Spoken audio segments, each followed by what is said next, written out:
Shadows fall over my heart. Concept था जिसमें मैंने पूरा आपको एक चार्ट बना के दिखाया था, जिसमें आपको पता है 5 टाइप के टॉपिक्स थे, जिसमें लाइंस कौन कौन सी होती है, उनकी रेशियोज़ की फॉर्म क्या क्या होती है, इंटरसेक्टिंग लाइंस होंगी तो उस केस में आपकी रेशियोज़ क्या होंगी, पैरेलल होगी तो फिर रेशियोज़ क्या होगी। इट मीन्स आपको ये बात पता होनी चाहिए कि A1/A2 is not equal to B1/B2 है, तो ये कौन सी लाइन है, इंटरसेक्टिंग। अच्छा, इसके कितने सॉल्यूशन निकलेंगे, 1, एक ही सॉल्यूशन निकलेगा। तो 3 बातें याद रखनी है, मतलब इस रेशो के बिहाफ पे कि ये इंटरसेक्टिंग लाइंस होंगी, इसके 1 सॉल्यूशन ही निकलेगा जिसको हम यूनिक सॉल्यूशन भी बोलते हैं, और साथ में इसको क्या कंसिस्टेंट बोलेंगे या इनकंसिस्टेंट। इसका मतलब इसका मतलब ये है कि बच्चों को है ना, लास्ट अभी तक जितना भी पुराना मैंने पढ़ाया वो याद है बच्चों, आप लोग मतलब भूले नहीं हो, अच्छी बात है। तो ठीक है, अगर ये आपको ओरली सारी चीज़ें अगर पता है तब तो आपके लिए समझो कि ऑल टाइम 3.1 और 3.2 की प्रैक्टिस करने की कोई ज़रूरत भी नहीं होगी एग्ज़ाम तक के लिए, अगर ये पूरा ये टेबल अगर आपको पता है तो। ठीक है, 3.2 का एक क्वेश्चन मैंने डिस्कस नहीं किया था, जो कि अभी मुझे नबिया ने बताया, क्वेश्चन नंबर 5। यस, वो स्टेटमेंट पे बेस्ड है और स्टेटमेंट में भी वो फिगर पे बेस्ड है। तो फिगर पे बेस्ड में जब आप क्वेश्चन को रीड करोगे, देखो जितने भी बच्चे काफ़ी दिन बाद हम जुड़ रहे हैं और क्लासेस हो रही हैं, तो मैं बता दूं कि इस चैप्टर में मैंने आपको स्टेटमेंट वाले क्वेश्चंस के अंदर लगभग 8 टॉपिक्स बताए थे। याद है किसी बच्चे को पूरे 8 के 8 टॉपिक्स स्टेटमेंट वाले? कौन कौन से तनीषा, कौन कौन से, कोई बच्चा? कॉस्ट बेस्ड, कोई भी एक।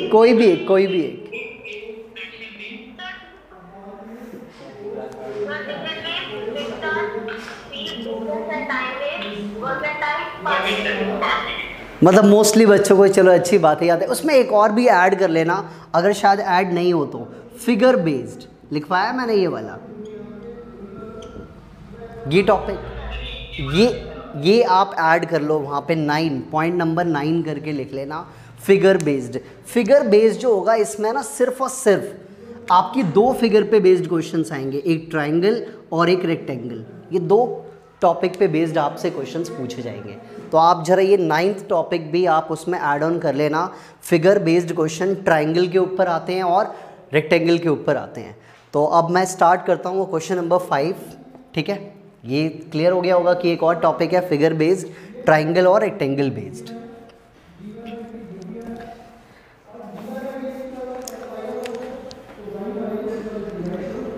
क्वेश्चन नंबर 5 देखो,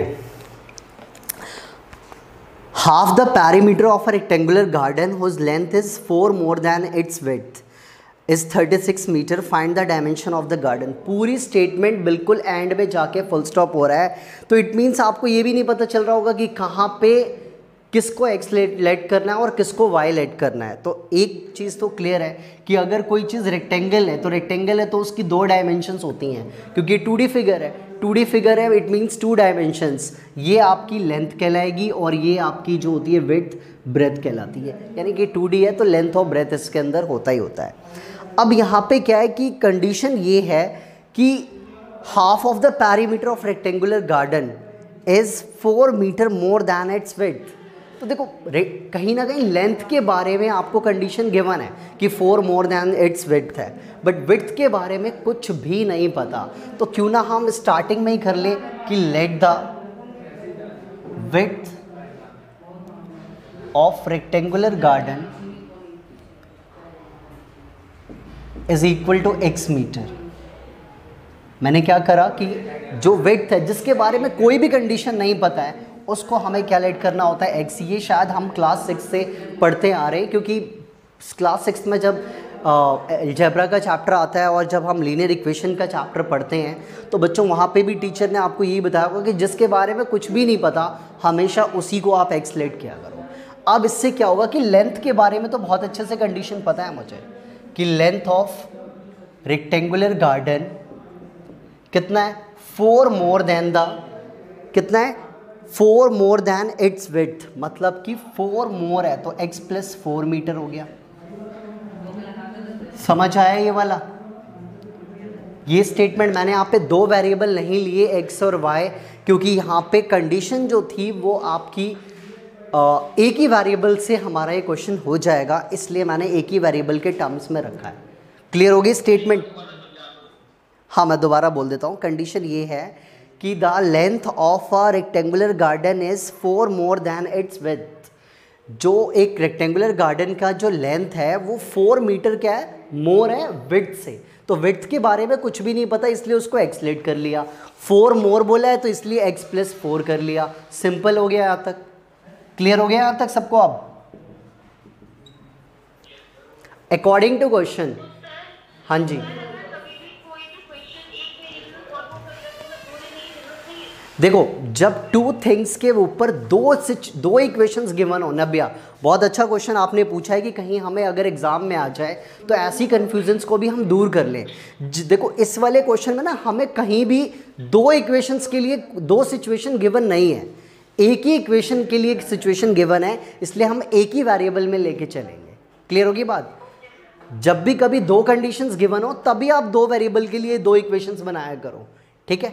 अब अकॉर्डिंग टू क्वेश्चन में आपको जो फर्स्ट लाइन दे रखी है, half of the perimeter of rectangular garden is 36। Half of the rectangular garden, half of the rectangular garden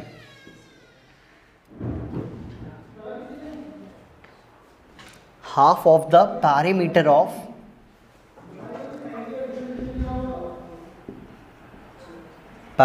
of rectangular garden is 36 metre. Half of the बोला है, half का मतलब 1/2 लिख सकता हूँ, ठीक है? और उसके बाद पैरीमीटर ऑफ रेक्टेंगुलर गार्डन का फॉर्मूला हर बच्चे को पता है बहुत अच्छे से कि 2 ब्रैकेट के अंदर l प्लस बी होता है। ये फॉर्मूला सबको पता है पैरीमीटर ऑफ रेक्टेंगल का।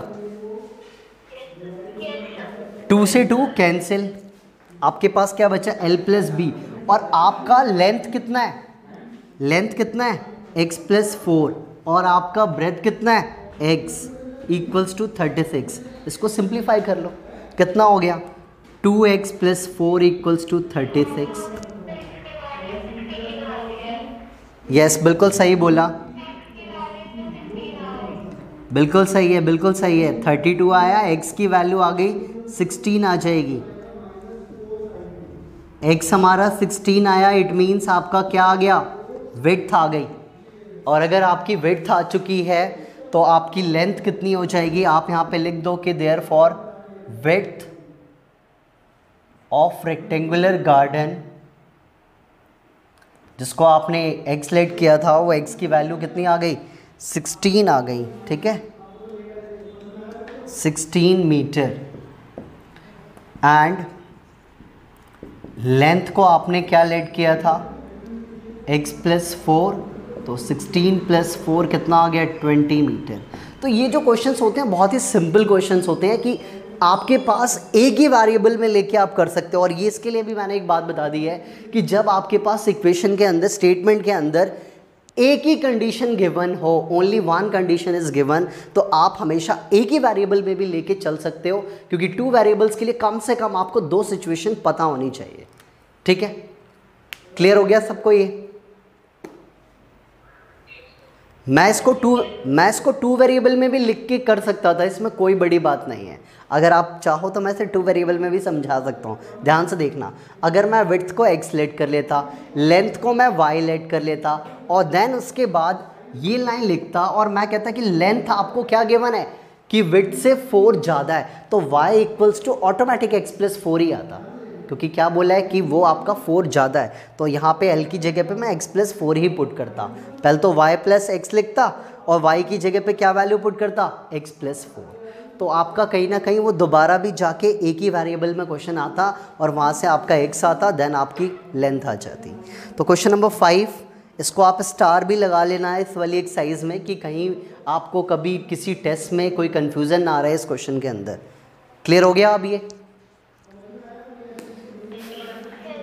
अब सारे बच्चे आज बिल्कुल एक फ्रेश माइंड के साथ सॉल्यूशन ऑफ इक्वेशंस के जो मेथड्स थे हमारे, जिसमें मैंने आपको 4 मेथड बताए थे, substitution method, elimination method, cross multiplication और रिड्यूसिंग द वेरिएबल मेथड, उसकी आज हम स्टार्टिंग करने जा रहे हैं फ्रॉम सब्स्टिट्यूशन मेथड। तो बहुत ध्यान से यहाँ पे बोर्ड पे समझना। ये नोट कर लिया सबने? क्या क्या कितने बच्चों के स्कूल में सब्स्टिट्यूशन मेथड हो चुका है अब तक?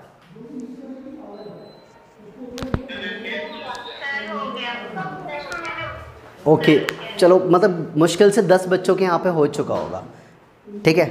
जितने भी बच्चे हैं मेरे पास उनमें से स्टार्ट नहीं हुआ है अभी ये चैप्टर। ओके एलवेश, तो ठीक है, तो स्कूल लेवल पे नहीं हुआ, बट हमें तो यार जल्दी से जल्दी मेथड सारे सीख के ख़त्म करने हैं क्योंकि इनकी प्रैक्टिस भी करनी है।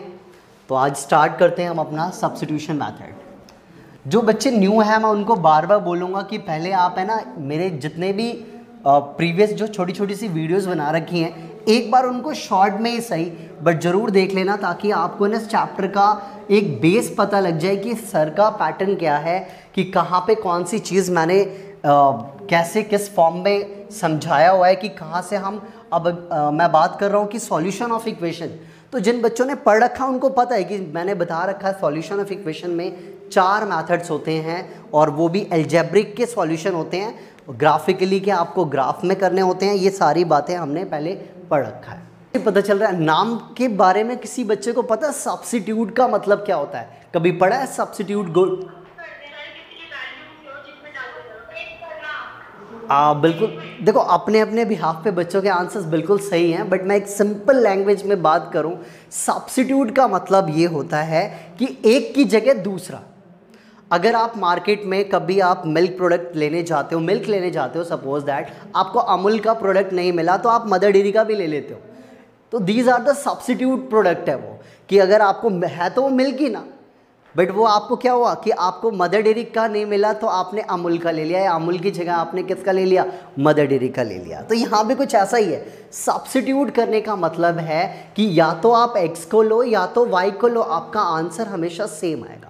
है तो वो मिल्क ही, तो वैसे ही आंसर एकदम सेम ही आएगा, चाहे आप x को सब्स्टिट्यूट करो या y को सब्स्टिट्यूट करो। ये है इस मेथड का बेसिक मीनिंग, सब्स्टिट्यूट करना, यानी कि इक्वेशन से किसी भी एक वेरिएबल को सब्स्टिट्यूट करना। तो मैं आपको है ना कुछ स्टेप्स लिखवा रहा हूँ, वो स्टेप्स आपके बुक में बिल्कुल ऐसे प्रिंटेड नहीं है, ये मतलब बिल्कुल सिंपल लैंग्वेज में मैं आपके लिए लेके आया हूँ, ताकि आप है ना, क्योंकि आपको वहाँ पे कोई स्टेप्स नहीं लिखने हैं इंग्लिश में कि ये ऐसे लिखना है, ये ऐसे लिखना है, जी नहीं। आपको क्या करना है कि how to solve it, solve कैसे करना है, तो वो बातें आपके माइंड में याद होनी चाहिए। सबसे पहला स्टेप क्या होता है? राइट, यस सात्विक, बिल्कुल सही क्वेश्चन है। ये आपको नोट्स कॉपी में नोट करना है, क्योंकि ये मेथड है, ऑल टाइम आपके काम आएगा। राइट एंड फॉर्म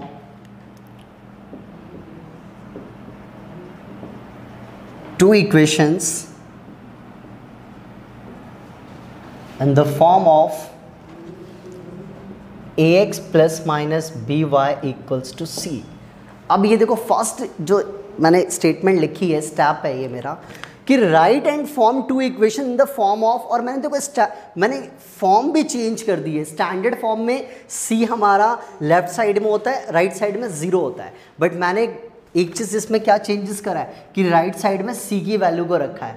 आप याद रखना कि जितने भी मेथड्स हैं और मैं जहाँ जहाँ पे उनकी स्टैंडर्ड फॉर्म को लिखवाऊंगा, आप हमेशा वही याद रखना, ठीक है।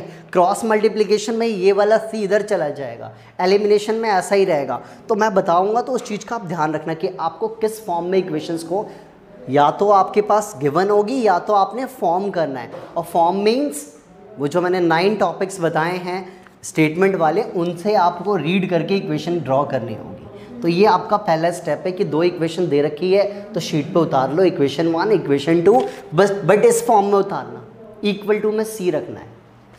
क्लियर हो गया फर्स्ट स्टेप। सेकंड देखो, अब आप select any one variable x और y and form equation number 3 in the form of x or y from simple and easy equation according to you. ये मैंने थोड़ा सा बड़ा चढ़ा के लिखवाया, बट ये आपके ना माइंड में ये बात रहनी चाहिए, ठीक है। आपको बुक में इतना कुछ नहीं लिखा होगा, बुक में कुछ और ही स्टेटमेंट लिखी होगी, बट जो मैं समझा रहा हूँ तो आप बहुत ध्यान से इस बात को सुनो और समझो। मैंने क्या लिखा कि सेलेक्ट वन वेरिएबल एक्स और वाई, यानी सब्स्टिट्यूट करना है, या तो आप x को लो या तो y को, वो आप पहले मन में डिसाइड कर लो कि आप x को ले रहे हो या y को ले रहे हो। यानी कि आपने मन में डिसाइड कर लिया कि यार मैं x को सेलेक्ट कर रहा हूँ या y को सेलेक्ट कर रहा हूँ। ये बात क्लियर हो गई है। एंड फॉर्म इक्वेशन नंबर 3, देखो दो इक्वेशंस तो ऑलरेडी गिवन होगी आपके पास। थर्ड इक्वेशन आपने क्या करनी है, फॉर्म करनी है in the form of x और y। जब आपने x को सेलेक्ट किया है तो x के फॉर्म में इक्वेशन बनेगी, y को सेलेक्ट कर रहे हो तो y के फॉर्म में इक्वेशन बनेगी। लाइक दैट मैं एक सिंपल एग्जांपल सिखा रहा हूँ। x minus y equals to 10 है, तो मैं अगर यहाँ से सपोज दैट x को टारगेट कर रहा हूँ तो x इज इक्वल टू कितना हो गया, 10 प्लस वाई, तो यही तो हो गया इक्वेशन नंबर 3। तो क्लियर होगी बात कि कैसे हमें ये थर्ड इक्वेशन बनानी है। जिसको सेलेक्ट कर रहे हो उसके फॉर्म में ही आपने इक्वेशन बनानी है।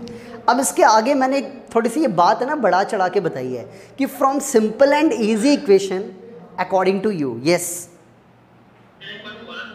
मैं दोबारा बोल देता हूँ। देखो सेलेक्ट करना है, या तो आप x को सेलेक्ट करो या तो आप y को सेलेक्ट करो। जिसको भी सेलेक्ट कर रहे हो आप, उसके फॉर्म में आपने थर्ड इक्वेशन बनानी है, ठीक है। और मैंने ये बात जो लिखी कि from simple and easy equation according to you, ये जो बात लिखी है, देखो बच्चे जो होते हैं वो हर बच्चा अलग अलग सोचता है। मैं यहाँ पे दो इक्वेशंस लिख दूँ, suppose that 2x plus 3y equals to 10, और एक इक्वेशन लिख दूँ x plus y equals to 8। इन दोनों में से कौन सी इजी इक्वेशन है आपके अकॉर्डिंग? सेकेंड। सबका रिप्लाई आएगा सर ये वाली इजी इक्वेशन है। तो अब समझ में आ गया कि इजी और सिंपल बोलते किसको हैं। क्लियर हुआ? इजी और सिंपल बोलते किसको हैं? अरे जिसके साथ कोई कोफिशिएंट नहीं है, ये तो बहुत ही सिंपल इक्वेशन है।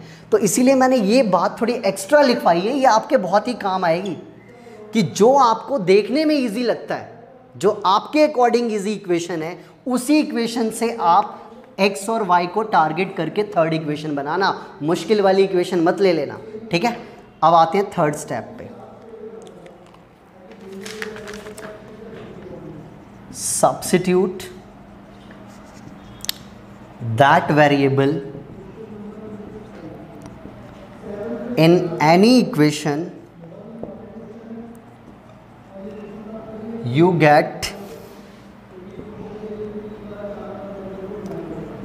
the real value of x और y। अब थर्ड हमारा स्टेप क्या है वो जरा ध्यान से समझ लो। थर्ड स्टेप में मैंने लिखा है कि substitute that variable in any equation. जब आप यहाँ से x के फॉर्म में इक्वेशन बना रहे हो या y के फॉर्म में इक्वेशन बना रहे हो, इस वाली वैल्यू को कहाँ पे सब्स्टिट्यूट करना है? किसी भी इक्वेशन में, या तो इक्वेशन 1 में कर दो या तो इक्वेशन नंबर 2 में कर दो, उससे कोई फर्क नहीं पड़ेगा, ठीक है। तो इक्वेशन नंबर 1 या 2 किसी में भी आप, किसी भी इक्वेशन में आप वो वैल्यू जब डाल दोगे तो उससे क्या आएगा, आपके x और y की बिल्कुल रियल वैल्यू आ जाएगी। और मैंने यहाँ पे एक वर्ड लिखा है real. Real means real number होगा। It may be positive, negative, fraction, कोई भी वैल्यू हो सकती है। देख के डरना नहीं है कि 0 आ गया आंसर तो यार मेरा गलत है, जी नहीं, कोई भी वैल्यू आ सकती है, इस बात का ध्यान रखेंगे हम, ठीक है। और लास्ट स्टेप आपका क्या है? Then the last step is then put that getting value in equation number 3 for value of other variable.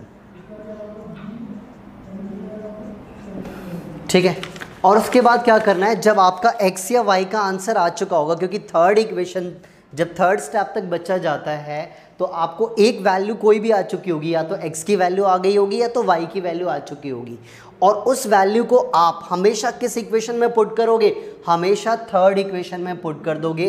जो आपने ये सेकंड स्टेप में बनाया था वहाँ पे पुट करते ही आपका दूसरा वेरिएबल भी आ जाएगा। तो इसी मेथड को हम बोलते हैं सब्स्टिट्यूट मेथड। इसको याद करने का एक और भी वे होता है कि जैसे कि दोनों में से किसी एक इक्वेशन से वैल्यू निकाली, दूसरे में पुट करी, फिर जो वैल्यू आई उसे थर्ड इक्वेशन में पुट कर दी। ये इजीली बच्चे याद रखते हैं। बट कुछ बातें जो मैंने ऊपर से नीचे तक आपको चारों स्टेप में समझाई हैं वो आप बहुत ध्यान से याद रखना। जैसे कि स्टेप नंबर 1, अगर कहीं हमारे पास इक्वेशन इस फॉर्म में है 2x - 3y = +10, तो क्या मैं इसे ऐसे ही रखूँगा? आपको इस फॉर्म में लिखना है ना, तो आप कैसे इसे इक्वेशन नंबर 1 दोगे? आप इसको इक्वल टू में -10 करके इक्वेशन 1 दोगे। तो ये बातें हम 3.2 में भी डिस्कस कर चुके हैं। तो आपको पता होना चाहिए कि यार सब्स्टिट्यूशन के लिए आपको स्टैंडर्ड फॉर्म्स कौन सी रखनी है, ये वाली स्टैंडर्ड फॉर्म रखनी है। ठीक है, सेकंड स्टेप में मैंने क्या समझाया कि किसी भी वेरिएबल को सेलेक्ट करो। मैं नहीं कह रहा कि हमेशा x को करो या y को करो, आपकी मर्जी है। आप किसी भी एक वेरिएबल को सेलेक्ट कर सकते हो। जिसको भी सेलेक्ट कर रहे हो उसके फॉर्म में ही आप इक्वेशन नंबर 3 बना दो, थर्ड इक्वेशन बना दो। और आप ये बात याद रखना कि वो आपकी इक्वेशन कैसी होनी चाहिए, सिंपल और इजी अकॉर्डिंग टू यू। ठीक है, जो जिस बच्चे को इजी लगता है उसी इक्वेशन से अपनी इक्वेशन नंबर 3 बनाएगा। क्लियर होगी बात? ये स्टेप्स क्लियर है? अब मैं एक एग्जांपल लेने जा रहा हूँ, आप बहुत ध्यान से बोर्ड पे देखना और फिर ये आप बातें सारी नोटिस करना कि यार ये मैच हो रही हैं कि नहीं हो रही हैं बातें। जो मैंने अभी आपको ये बोर्ड पे चारों पॉइंट्स लिखवाए हैं उनसे वो बातें बिल्कुल पॉइंट टू पॉइंट मैच हो रही हैं कि नहीं हो रही है, ये बहुत इंपॉर्टेंट है। ठीक है,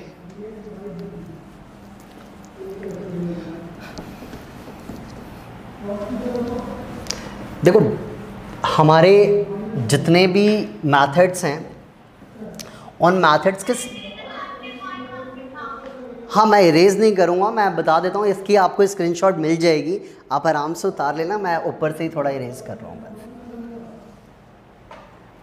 तो हाँ, मैं ये कहता कि ये जो स्टेप्स मैंने लिखवाए हैं ये आपके वर्ड्स के अंदर, ये आपको सिर्फ 1 टाइम यार याद रखना है। बस एक बार पढ़ो और जब आपको याद हो गया तो प्रैक्टिस करते करते आपको पता लग जाएगा कि सब्स्टिट्यूशन मेथड में करते क्या है। तो जब 2-4 क्वेश्चन करेंगे तो ऑटोमेटिक पता लग जाएगा कि कैसे सब्स्टिट्यूशन मेथड को सॉल्व करना है। ठीक है, तो हम एक छोटा सा एग्जांपल लेते हैं और उस क्वेश्चन को करके देखते हैं। तो मैं एग्जांपल के लिए क्या करता हूँ,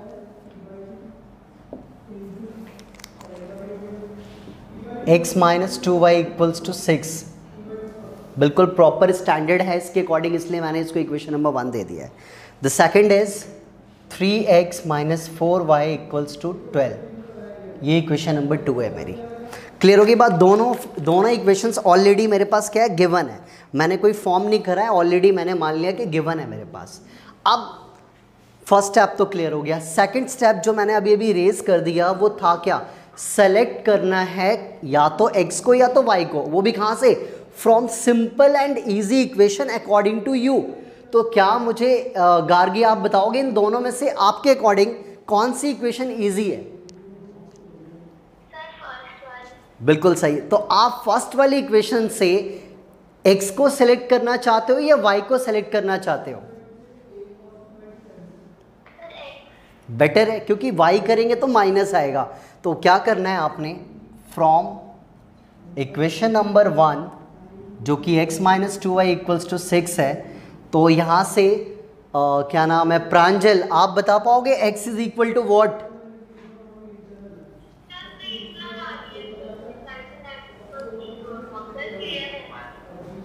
ओके, जिसको भी क्लियर आ रही है एक बार, क्या स्नेहा आप बता पाओगे x = व्हाट क्या होगा? एक हाँ बोलो, यस। इशिका आप बताओ। वेरी गुड, और बहुत अच्छा बोला इशिका, क्योंकि बहुत सारे बच्चे पता क्या करते हैं, पहले 2y लिखते हैं बाद में 6 लिखते हैं, ये गलती मत करना। जो चीज़ पहले से इधर बैठा हुआ है और उसको क्यों आप छेड़ रहे हो, तो ये याद रखना कहीं गलती से आप पहले +2y लिख रहे हो फिर +6, ये कोई मैटर नहीं करता, ये सब ध्यान रखना। तो ये हमारी कौन सी इक्वेशन बन गई, इक्वेशन नंबर 3 बन गई।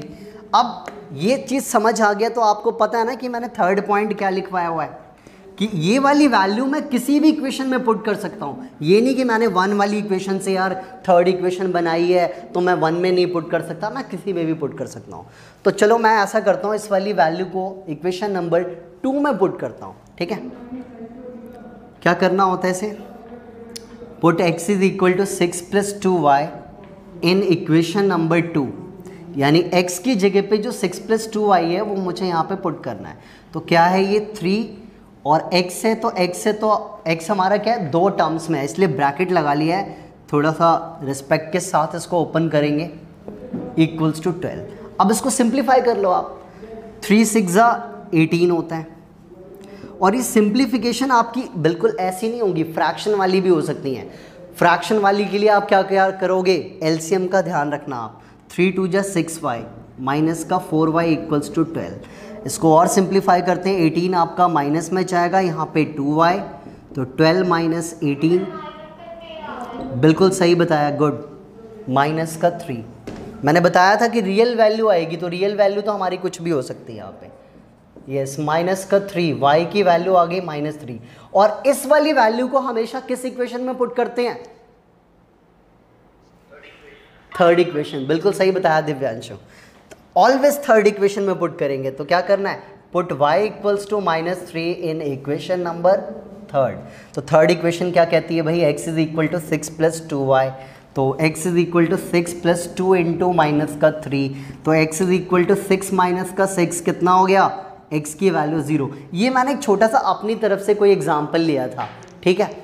आपकी वैल्यूज़ हमेशा फ्रैक्शन में भी हो सकती है, नेगेटिव भी हो सकती है, दोनों वैल्यूज़ कोई पॉजिटिव भी आ सकती है, तो वैल्यूज़ को देख के डरना नहीं है।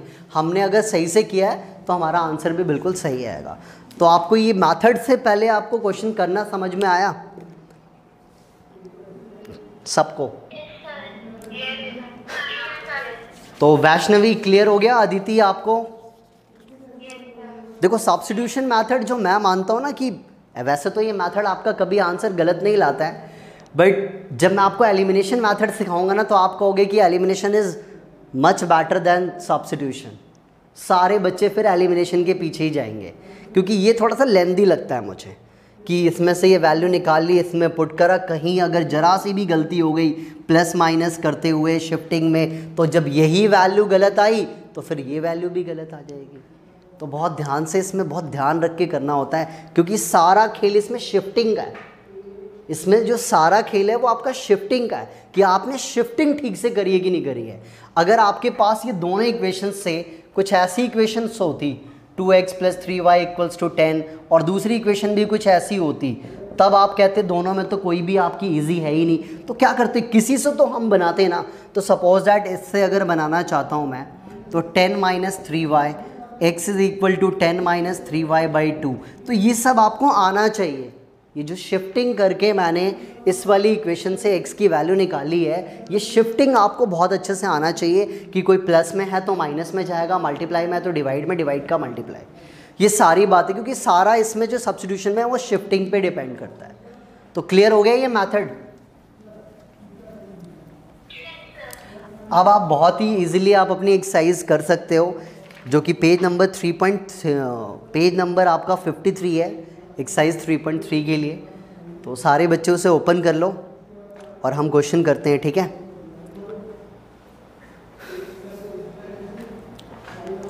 इसका फर्स्ट पार्ट आप होमवर्क में करोगे कि इजी है, पता चला इजी वाला मैं करवा रहा हूँ, मुश्किल वाला आपको दूंगा, तो आप कहोगे यार सर हमेशा इजी वाला खुद कर लेते हैं, मुश्किल वाला हमें दे देते हैं। जी नहीं, मुश्किल वाला मैं बोर्ड पे समझा देता हूँ, इजी वाला आप होमवर्क ले लो। दक्ष क्लियर हो गया सब्स्टिट्यूशन मेथड? स्नेहा आपको?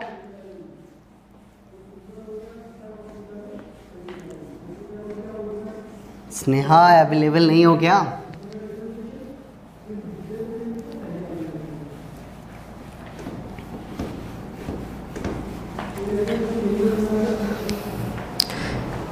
ठीक है, तो एक बार ओरली है ना थोड़ा सा स्टेप याद करते हैं। क्या करना होता है, दो इक्वेशंस गिवन होती हैं, उनको 1 2 करके लिख लो। दोनों में से जो इजी और सिंपल है उसमें से किसी भी एक के टर्म्स में इक्वेशन बना लो जो आपके अकॉर्डिंग इजी हो, या तो x या तो y। ठीक है, और फिर उस वैल्यू को आप किसी भी इक्वेशन में पुट कर दो, आपका एक वैल्यू आ जाएगा। वो वाली वैल्यू ऑलवेज थर्ड इक्वेशन में पुट करनी होती है ताकि दूसरी वैल्यू आ जाए। तो 3.3 का मैं क्वेश्चन नंबर फर्स्ट का सेकेंड पार्ट लेने जा रहा हूँ। सेकेंड पार्ट मैंने क्यों लिया, क्योंकि बच्चों को कहीं ये ना लगे कि ये मुश्किल है। देखो फर्स्ट वाली इक्वेशन क्या है, s minus t equals to 3, ये तो बहुत ही सिंपल इक्वेशन है ना। बट सेकेंड वाली जो इक्वेशन है, क्या वो इक्वेशन आपकी स्टैंडर्ड फॉर्म में लाया करती है क्या मैं इसे इक्वेशन नंबर 2 दे दूं? ये इक्वेशन नंबर 2 इसे लिख सकते हैं हम फ्रैक्शन में? नहीं लिख सकते, इसको हम अभी बिल्कुल नहीं लिख सकते। हमें अपनी इक्वेशन को किस फॉर्म में लिखना है, इस फॉर्म में लिखना है। फ्रैक्शन में मत लेके चलो, फ्रैक्शन में लेके चलोगे तो ज़्यादा कन्फ्यूज़न होगी। इसलिए इसका क्या कर लो, आप एलसीएम ले लो। 3 और 2 का एलसीएम कितना आ गया, 6। 3 के टेबल में 6 2 बार में आता है, 2s प्लस 2 के टेबल में 3t इक्वल्स टू कितना, 6। क्लियर हुआ? 6 यहाँ पे डिवाइड में, 6 उधर मल्टीप्लाई में चला जाएगा, 36। ये बन गई आपकी इक्वेशन नंबर 2। अब क्लियर हुआ कि कभी कभार इक्वेशन 1 जो होती है वो क्या पता बहुत इजी हो, सेकंड इक्वेशन आपकी फ्रैक्शन में दे रखी हो। जब भी फ्रैक्शन दे रखा हो, सेकंड चैप्टर से समझाता आ रहा हूं, क्या करना होता है, एलसीएम लेना होता है।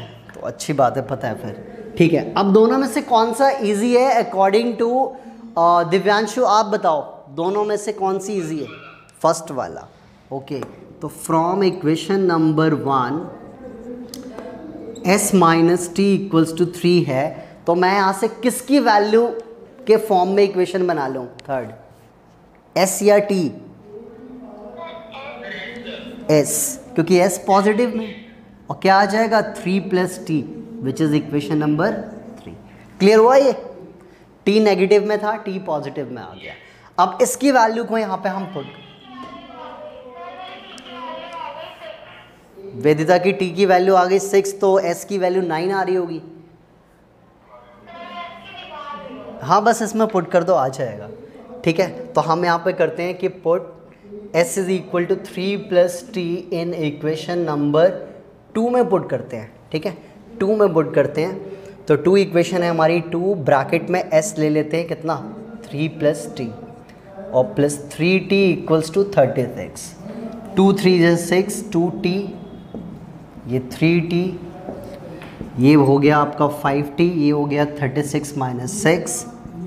तो ये सिंप्लीफिकेशन तो मुझे लगता है आप लोग यार 6 7 8 से करते आ रहे हो, और ये तो कुछ बताने की ज़रूरत भी नहीं है। तो ये t की वैल्यू आ गई 6, और जब t की वैल्यू 6 आ गई तो इसको हमेशा इक्वेशन थर्ड में ही पुट करना है। Put t equals to 6 in equation number 3, तो आपके s की वैल्यू आ गई 3 प्लस 6 9। अब देखो ये दो एक तरीके से मैंने 2 क्वेश्चंस करवा दिए बोर्ड पे, तो इन 2 क्वेश्चंस को देख के बच्चों को ना थोड़ा सा समझ आ रहा होगा कि यार सब्स्टिट्यूशन से दोनों वेरिएबल की वैल्यूज़ को कैसे निकालना है। x और y, s और t, m और n, कुछ भी दे रखा हो, हमें 2 वेरिएबल्स की वैल्यूज़ को कैसे फाइंड आउट करना है। स्टार्टिंग में 2 बातें याद रखनी कि इक्वेशंस हमेशा इस फॉर्म में होनी चाहिए, और कोई फ्रैक्शन है तो एलसीएम ले लो। ये सारी बातें आपको पता होनी चाहिए। क्लियर होगी बात?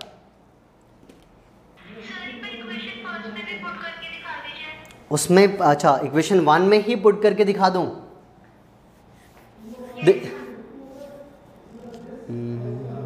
s की जगह पे 3 प्लस टी। देखो क्या नाम है, ये चीज़ ये नहीं करेंगे हम, जिसमें से वैल्यू निकाली है ना उसमें ही नहीं पुट करना है। ठीक है इशिका, जिसमें से वैल्यू निकाली है उसमें ही हम दोबारा नहीं पुट करेंगे, अदर इक्वेशन में पुट करेंगे। ठीक है, हाँ। अब एक और बात यहाँ पे आप ऐड ऑन कर लो, क्योंकि जो जैसे जैसे बच्चे का लेवल बढ़ता है थोड़ी बहुत चीज़ें भी आपको याद होनी चाहिए। जैसे कि आप है ना एक बात भी ज़रा सीख लो कि आप है ना प्रीवियस एक्सरसाइज जो आपकी 3.2 है वो बड़ी इंपॉर्टेंट एक्सरसाइज थी, खास करके उसकी रेशियो वाला पार्ट, कि कभी भी आपके पास दो इक्वेशंस गिवन हो लाइक दैट, ये थी आपकी फर्स्ट और ये थी आपकी सेकंड, तो आपको एक काम करना है कि रफली आपको एक बार रफली माइंड में आपको ये चेक कर लेना है कि क्या इसके सॉल्यूशन पॉसिबल हैं भी है कि नहीं है। तो आप देखो 1/2 और यहाँ पे कितना आ रहा है -1/3, यानी कि 1/2 is not equal to -1/3। It means ये कैसी लाइंस बनेंगी, इंटरसेक्टिंग लाइंस, और उसका सॉल्यूशन निकलता है, एक सॉल्यूशन निकलता है। तो ये बात भी ना एक बार रफली कभी भी कोई भी इक्वेशन जब आप उतारते हो या फॉर्म करते हो तो आपके ना माइंड में सॉल्व करने से पहले ये रेशियो करके जरा माइंड में सोच लिया करो कि इस इक्वेशन के सॉल्यूशन पॉसिबल है या नहीं है, क्योंकि थर्ड इक्वेशन आपकी जो 3.3 की है कुछ ऐसी है जिसका कोई सॉल्यूशन निकलेगा ही नहीं। इसलिए मैंने आपको एक और बात यहाँ पे ऐड कर दी है कि कभी भी इक्वेशन करते समय ये बात आप अपने माइंड में ही सोच लिया करो। अब देखो थर्ड इक्वेशन देखते हैं, आपको खुद पता लग जाएगा। तो उसके कोई सॉल्यूशन नहीं निकलेंगे तो हम लिख देंगे कि इट हैज़ नो सॉल्यूशन। तो थर्ड पार्ट की बात करते हैं। ये उतार लिया सबने सेकंड पार्ट? ठीक है।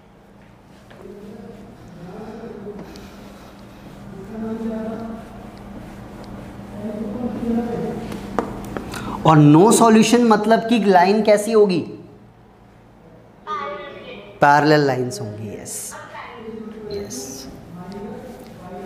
और अगर पैरेलल लाइंस होंगी तो फिर रेशियो की कंडीशन कैसी होगी नव्या?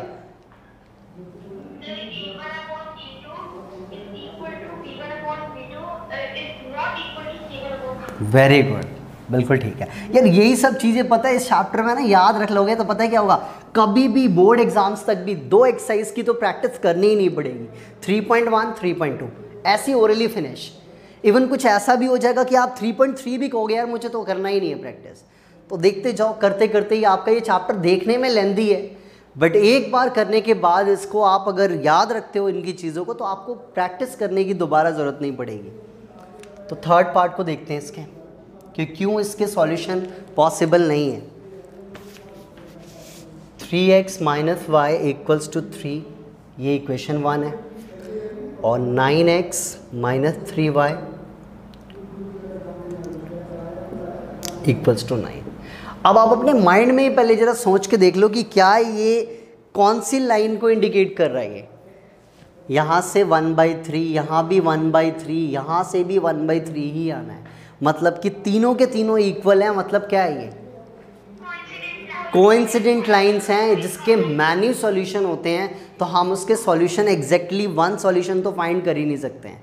तो आप यहाँ पे एक चीज़ लिख देना क्या कि A1/A2 = B1/B2 = C1/C2। सो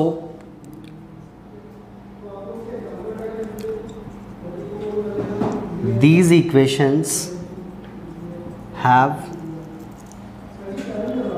many solution। बस इतना ही लिख के छोड़ देना है इसमें, ठीक है। सॉल्व हम सिर्फ दो केसेस के लिए करेंगे, सॉल्व जो करेंगे वो हम दो केसेस के लिए करेंगे। इस बात का ध्यान रखना है कि जो सॉल्यूशंस फाइंड होते हैं वो दो ही केस के लिए फाइंड होते हैं। इंटरसेक्टिंग का सॉल्यूशन निकल सकता है और साथ में पैरेलल है तो आप बोलते तो नो सॉल्यूशन है, बट एक याद रखो ना कि पैरेलल के अंदर आपके पास ये तो आता है,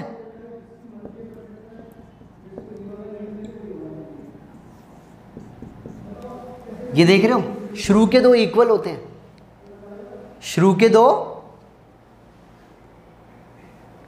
दो की रेशियो इक्वल होती है।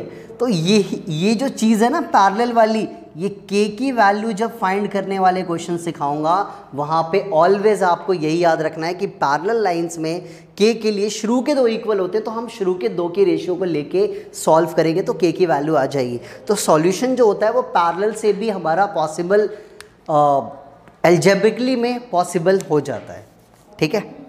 और इंटरसेक्टिंग के तो सॉल्यूशन निकलते ही निकलते हैं।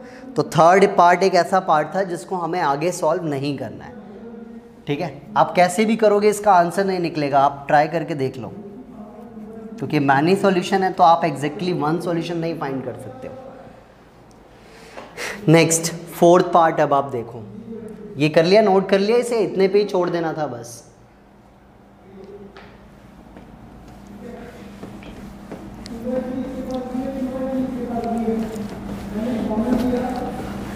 अब देखो, फ्रैक्शन के बाद मैंने स्टार्टिंग की कुछ क्लासेस में भी बताया था कि इक्वेशंस जो होंगी वो आपके लगभग 3-4 फॉर्म्स में होंगी। एक आपकी डेसिमल फॉर्म में भी हो सकती है, रूट के फॉर्म में भी हो सकती है, फ्रैक्शन फॉर्म में भी हो सकती है, और सिंपल फॉर्म भी हो सकती है। ठीक है, तो आपके पास अब आ गया ना एक ऐसा फॉर्म जो डेसिमल वाला हो, 0.2x + 0.3y = 1.3। ये पॉइंट जो हैं वो हमें हमेशा परेशान करेंगे, तो इन पॉइंट्स को हटाने के लिए आप क्या करोगे? कोई बच्चा बताएगा?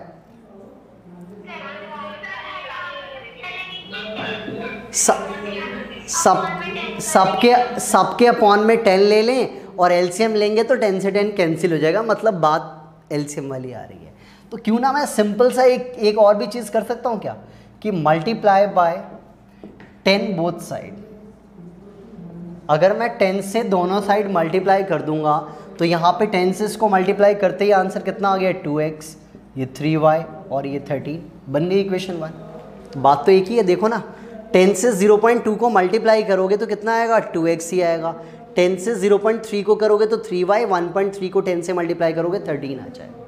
तो आप है ना देख लिया करो कि डेसिमल के बाद कितने प्लेसेस हैं, सब में एक एक प्लेसेस थे, इसलिए मैंने 10 से कर दिया तो मेरी एक सिंपल इक्वेशन बन गई।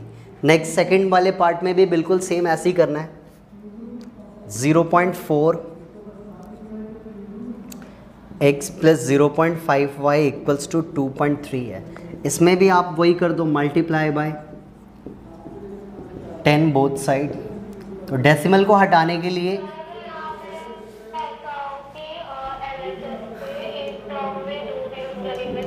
बहुत अच्छा पूछा है क्वेश्चन बहुत अच्छा पूछा है, बट ऐसे केस में वो पॉसिबल नहीं है। ठीक है, क्वेश्चन अच्छा था कि अगर यहाँ पे पॉइंट के बाद 2 डिजिट होता तो क्या करते, फिर वही वाला करते, पॉइंट हटाते, 2/10, 3/, ये अपॉन 100 और फिर एलसीएम लेते। वो एलसीएम वाला तो बेस्ट मेथड है ही हमारा, बट जब सब में सेम प्लेसेस हो तो आप 10 या 100 से जो भी हो मल्टीप्लाई कर सकते हो। ठीक है, वो ये वाला मेथड भी तो बच्चों को आता है ना, 2/10x 3/10y = 13/10। एलसीएम लेने गए तो 2x + 3y, 10 से 10 कैंसिल, आपकी यही वाली इक्वेशन तो बच गई। तो ये साइड में जो मैंने करा है ये मेथड तो आता ही है ना आपको, डेसिमल हटा के। ठीक है, ये तो 4th क्लास में डेसिमल का बच्चों को समझ में आने लगता है। चलिए इसको लिख देते हैं, 4x + 5y = 23, इक्वेशन नंबर 2। हाँ जी, अब मुझे कौन बच्चा, स्क्रीन ब्लर आ रही है,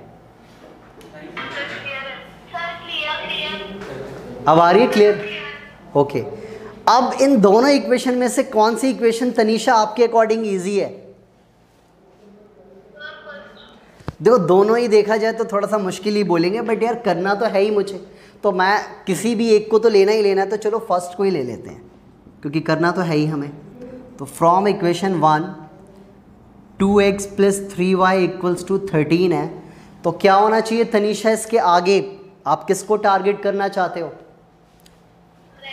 x = क्या बनेगा, बता पाओगे? Very good. देखो एक साथ इसने 2 चीज़ें शिफ्ट करके मुझे बताई है। सब्स्टिट्यूशन पूरा खेल ही हमारा शिफ्टिंग का है कि एक साथ 2 चीज़ें शिफ्टिंग कर दी इसने। बहुत बढ़िया, गुड तनीषा। कि x 2x था यहाँ पर, पहले 3y को माइनस में भेजा, 2 यहाँ मल्टीप्लाई में था तो 2 हमारा डिवाइड में आ गया, तो एक साथ 2 वर्क हो गया। अब इस x की वैल्यू को आप सेकेंड इक्वेशन में पुट कर दो, तो पुट x = 13 - 3y अपॉन में 2 इन इक्वेशन नंबर, बड़ी जल्दी निकाल ली, वेरी गुड। देखते हैं, अच्छा फ्रैक्शन का थोड़ा सा गेम होगा यहाँ पे, एलसीएम का देखते हैं। या नहीं भी होगा, देखते हैं। तो हमारे पास क्या है, सेकेंड इक्वेशन में 4x है, x की जगह पे पुट कर दिया मैंने ये अपॉन में 2 प्लस 5y इक्वल्स टू 23। देखो ये 2 जो है इस 4 से क्या हो रहा है, कट रहा है, तो काट देंगे। 2 से 4 कितनी बार में, 2 बार में, और 2 है तो दोनों टर्म से मल्टीप्लाई होगी, तो 13 2 जा गया 26 माइनस का 6y plus 5y equals to 23। अब इसको उठा के उधर शिफ्ट कर दो, इधर तो आपका माइनस y आ गया, तो यस माइनस 3 आ रहा है क्या इसका आंसर, y की वैल्यू 3। अच्छा, इसमें देखो एक फिक्स चीज़ क्या होती है कि अगर बच्चे ने x किया तो उसका बिल्कुल स्टेप भी सारे बिल्कुल मेरे जैसे सिमिलर आने चाहिए, क्योंकि ये शिफ्टिंग हो रही है, शिफ्टिंग सब बच्चों की एक जैसी सिमिलर ही होगी, तो शिफ्टिंग आपकी बहुत अच्छी होनी चाहिए इस चैप्टर में। अगर आपको सब्स्टिट्यूशन करना है, शिफ्टिंग बहुत ही परफेक्ट होना चाहिए। खास करके देख लो, ये जो माइनस था तो मैंने माइनस था, बाहर एक ही टर्म है तो दोनों से मल्टीप्लाई भी करा है। अब इस y की वैल्यू को उठा के आप कौन सी इक्वेशन में पुट करोगे, थर्ड में ऑलवेज थर्ड में, ठीक है। अब मैं यहाँ पे साइड में कर देता हूँ तो देखता हूँ क्या आता है x का answer. Put y equals to 3, तो x is equal to 13 minus का 3 इंटू वाई है अपॉन में 2, 13 माइनस का 9 अपॉन में 2, 4/2, यस 2 आ रहा है, बिल्कुल सही। तो मुझे लगता है कि बच्चे ऐसा नहीं है, कोई सी भी 2 इक्वेशन मैं दे दूंगा तो विद इन 5 मिनट्स में तो यार क्वेश्चन कर ही लोगे आप। क्या 5 मिनट्स लगेंगे या उससे पहले भी हो जाना चाहिए, नबिया?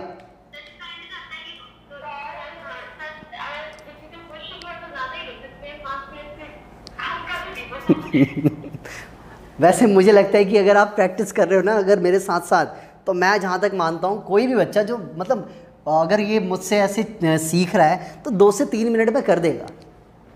मैं जहाँ तक बच्चों की कैलकुलेशन देखी है मैंने टेस्ट के अंदर, और स्पीड के बारे में मुझे नॉलेज है बच्चों की, तो वो 2 से 3 मिनट में कोई भी सब्स्टिट्यूशन मेथड का क्वेश्चन कर देगा।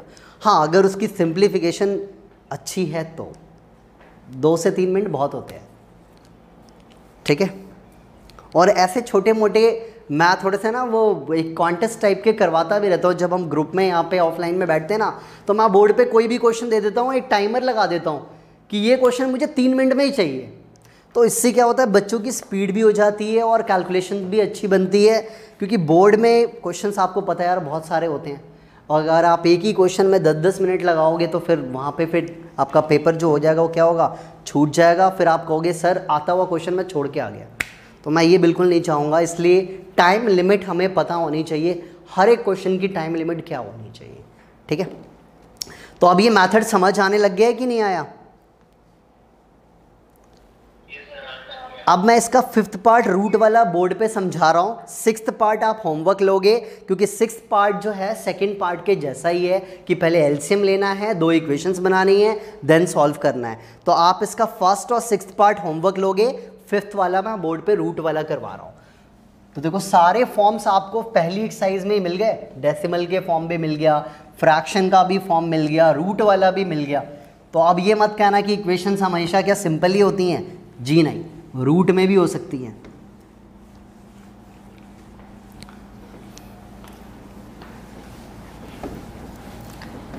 और आपको मैं एक तो आपका जो फर्स्ट टेस्ट था उसका रिजल्ट कल मैं डिक्लेयर कर दूंगा, ठीक है, और ट्यूसडे तक बाकी और टेस्ट जो हैं उनके भी आपके रिजल्ट आ जाएंगे।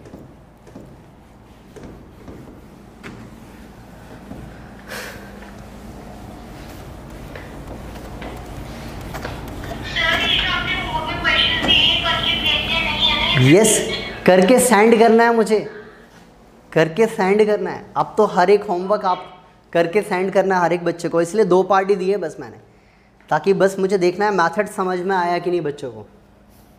अब देखते हैं इसका 5th पार्ट रूट वाला।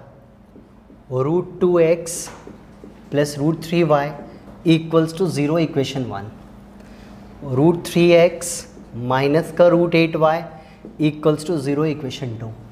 अदिति आपके अकॉर्डिंग कौन सी इक्वेशन इजी है?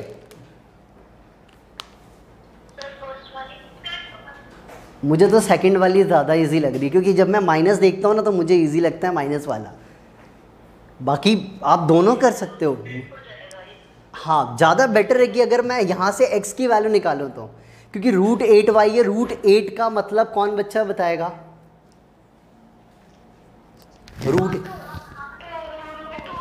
√2 भी लिख सकते हैं, बिल्कुल सही बताया। तो मैं फ्रॉम इक्वेशन 2 को ही ले रहा हूँ। √3x माइनस का √8y इक्वल्स टू 0 है, तो क्या लिख सकते हैं? √3x is equal to √8y। तो x is equal to √8 upon में √3y। ये आपकी इक्वेशन नंबर 3 बन गई। अभी √8 को √8 लेके चल रहा हूँ, उससे कोई दिक्कत नहीं है, ठीक है? कि 2√2 क्यों नहीं लिख रहे हम, कोई बात नहीं। आपको पता होना चाहिए कि रूट के अंदर अगर ये गलती से मल्टीप्लाई करके अगर 16 बन गया तो क्या आ जाएगा आंसर? 4 आ जाएगा, ठीक है? तो रूट की नॉलेज आप लोगों को बहुत अच्छे से होनी चाहिए, ठीक है? मैंने आपको कुछ बताया भी था पहले भी कि यार अगर कुछ ऐसा आ जाए √9 - 1 इज अ रैशनल या इरैशनल?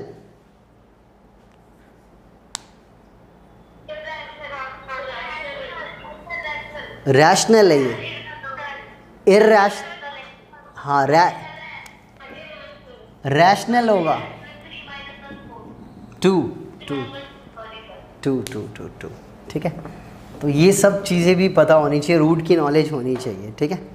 चलिए अब आगे बढ़ते हैं। क्या करना है कि put x is equal to √8 upon में √3y इन इक्वेशन नंबर 1 में पुट करते हैं, ठीक है? इक्वेशन 1 में पुट करते हैं तो 1 इक्वेशन क्या है? √2 और x की जगह पे क्या पुट करना है? √8 अपॉन में √3y plus √3y equals to 0। अब देखो √2 को √8 से मल्टीप्लाई करेंगे तो क्या आंसर आएगा? √60 अपॉन में √3y। अब आप यहाँ पे एलसीएम ले लो तो √3 आएगा, √3 से √3 मल्टीप्लाई करो और इसका आंसर कितना आ गया? 4y।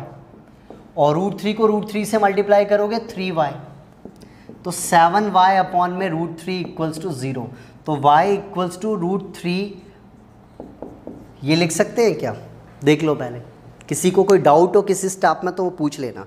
मैंने क्या करा, √2 को √8 से मल्टीप्लाई कराया, √16 आया, फिर √3 का एलसीएम लिया, √3 इसको मिलेगा तो ये 3 बन जाएगा।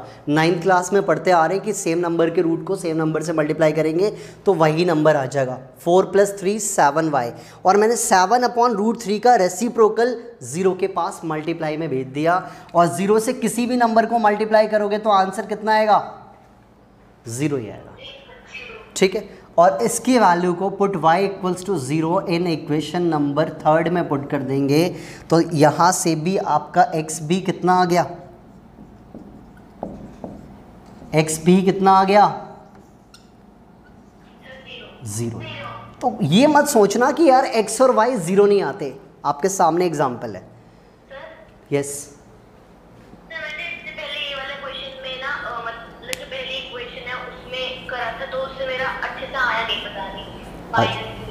तो मैं इससे मैं फर्स्ट वाले से भी करके दिखा सकता हूँ, अगर आपको नहीं समझ में आया हो तो मैं दिखा देता हूँ। जैसे कि यहाँ से थोड़ा सा कॉम्प्लिकेशंस है उसमें, ठीक है? कि √2x plus √3y equals to 0 था। अगर x की वैल्यू लेता हूँ तो कितना आएगा? यहाँ से x की वैल्यू आ जाएगी -√3y अपॉन में √2, ये आ जाएगा। अब x की वैल्यू को मैं यहाँ पे पुट करने जाऊँ तो क्या आंसर आ जाएगा यार?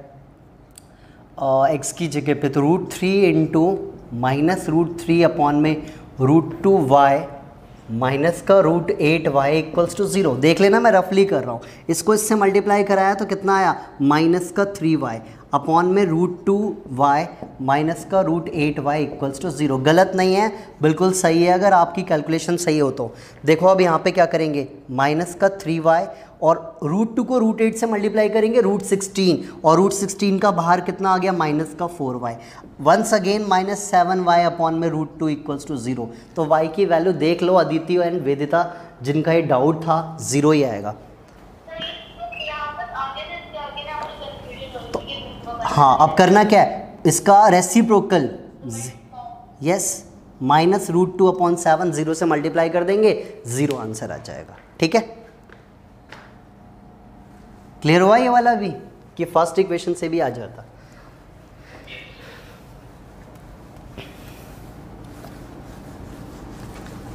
तो आज हमने सब्स्टिट्यूशन मेथड सीखा और इसमें सबसे इम्पॉर्टेंट चीज़ें सीखी हैं कि क्या क्या हमारी मेन इंपॉर्टेंट चीज़ें हैं, कि किस तरीके से यार किसी भी दो इक्वेशंस को हम सब्स्टिट्यूशन मेथड से सॉल्व करेंगे और किन किन इंपॉर्टेंट बातों का याद रखेंगे।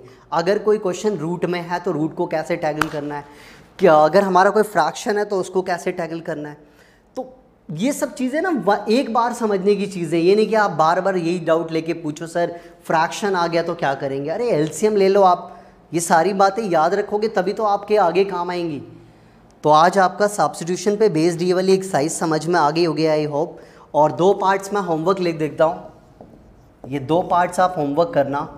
3.3 का क्वेश्चन नंबर 1 का फर्स्ट पार्ट और 6th पार्ट, ये दो पार्ट आपके होमवर्क हैं।